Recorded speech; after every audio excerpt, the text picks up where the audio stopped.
Olá, meu nome é Aldo Lucion, eu sou professor do Departamento de Fisiologia do Instituto de Ciências Básicas da Saúde da Universidade Federal do Rio Grande do Sul. Nesta quarta aula sobre sinapse, eu gostaria de conversar sobre as sinapses elétricas e sobre a junção neuromuscular. Inicialmente eu apresento um vídeo onde eu sintetizo os principais pontos da aula que posteriormente serão analisados. Então, vamos lá!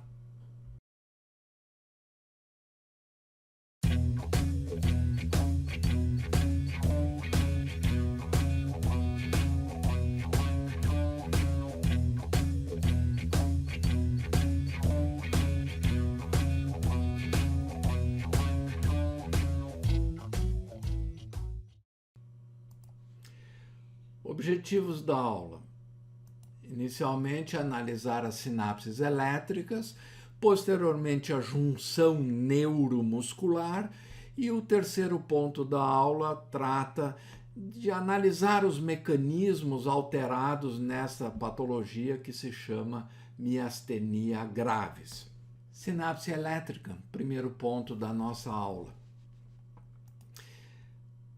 As sinapses elétricas, que são pouco frequentes no nosso sistema nervoso, comparado às sinapses químicas, que são em muito maior número, estas sinapses elétricas se baseiam numa estrutura histológica muito específica entre a célula pré-sináptica, cuja membrana está aqui, ó, isso aqui é a célula pré-sináptica, e aqui está a membrana da célula pós-sináptica.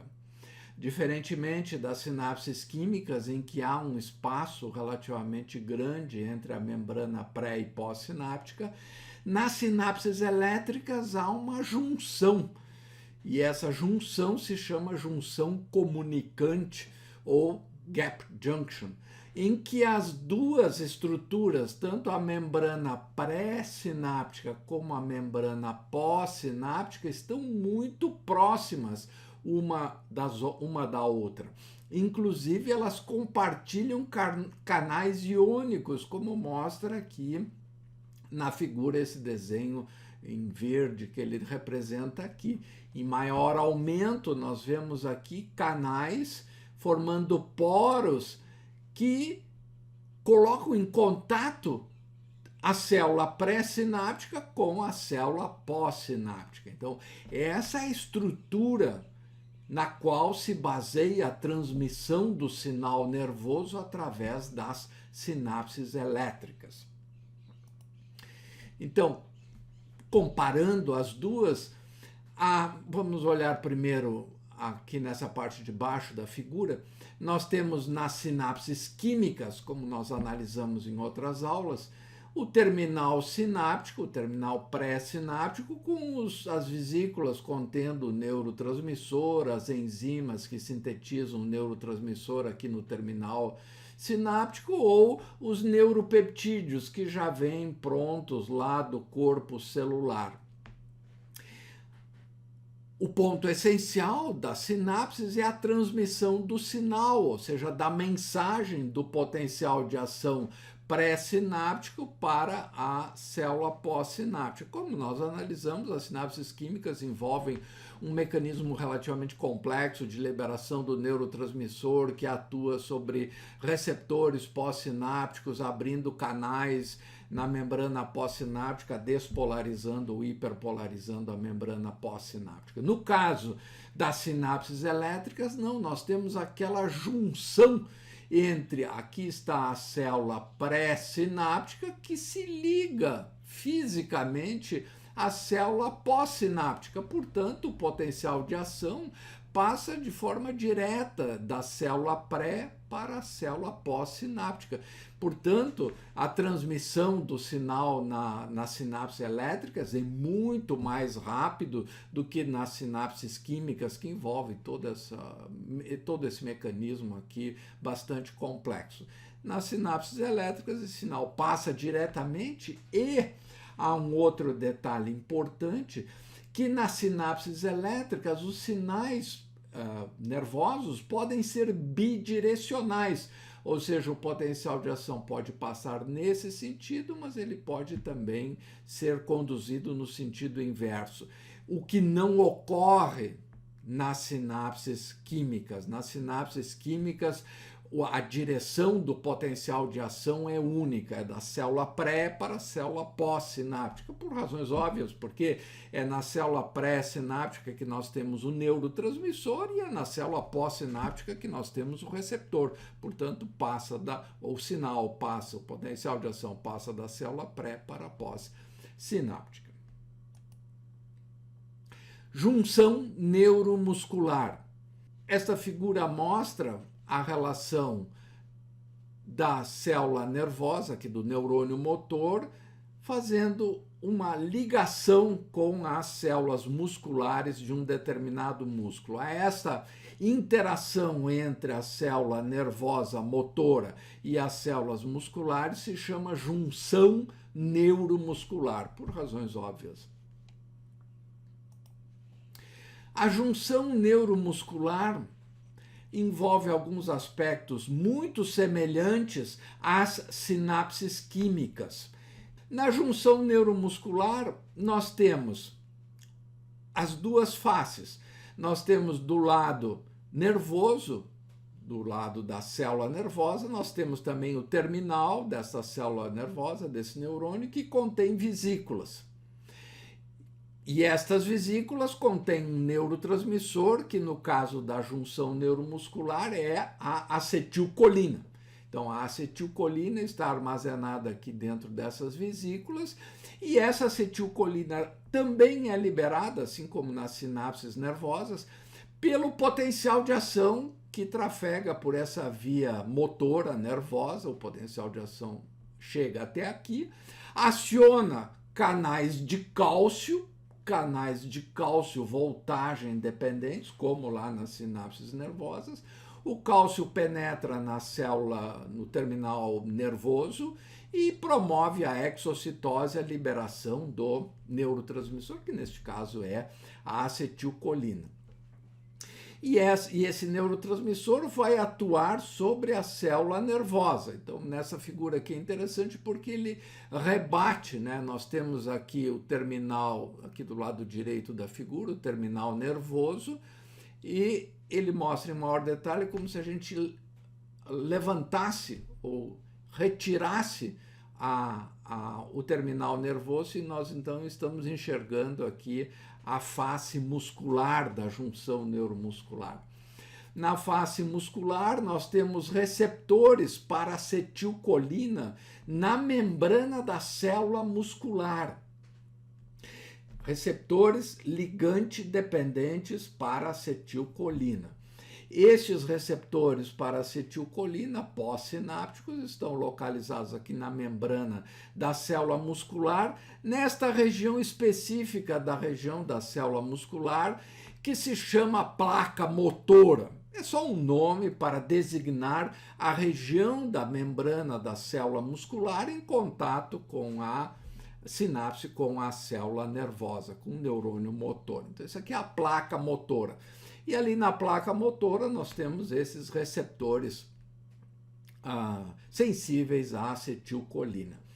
E essa membrana da célula muscular aqui nessa região da placa motora apresenta essas invaginações, essas reentrâncias, que são essenciais para o funcionamento da transmissão do potencial de ação aqui através da junção neuromuscular.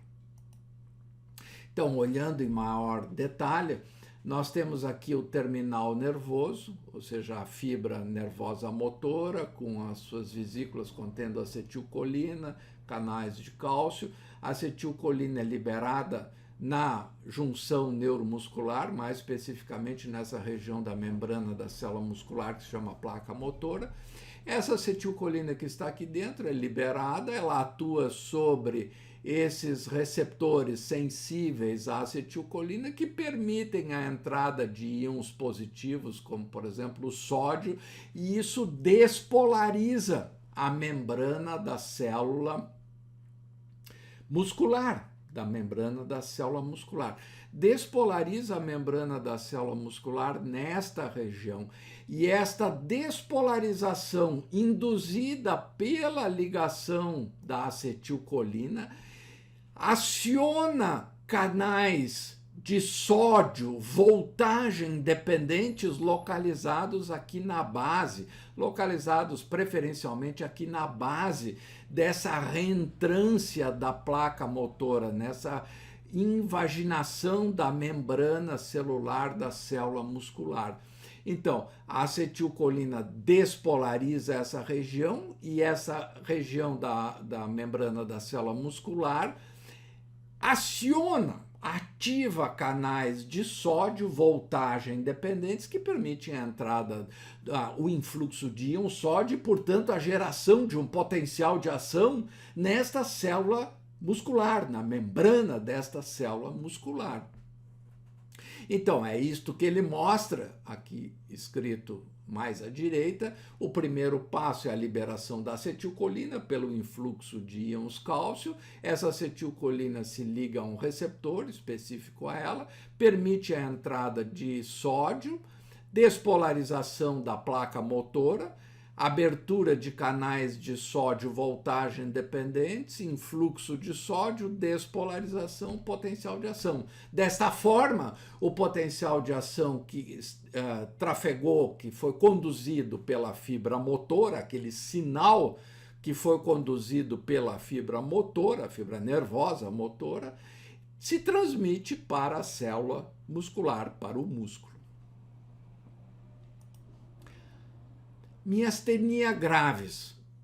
Uma breve palavra sobre essa doença, especialmente alguns mecanismos que estão alterados que nós estamos analisando aqui nesta aula.